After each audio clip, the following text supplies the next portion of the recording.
Hi, I'm Mike Jolley, Senior Manager of Technical Support for the EPQ product at Canadian Solar. When you're installing the system, the polarity on your gateway, L1 and L2, should be respected throughout the system. In this case, L1 are identified as black, L2 is identified as red. So all of your L1 and L2 is corresponding to the correct CTs that are embedded in the system. So all of your polarity of the CTs and your load and your grid connections will all be maintained in alignment.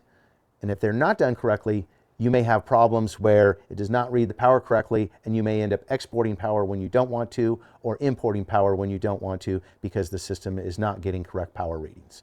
Once again, L1 through your grid, your load, and your expansion ports, L2 from your grid, your load, and your expansion ports. All the polarity should be respected per L1 and L2 connections.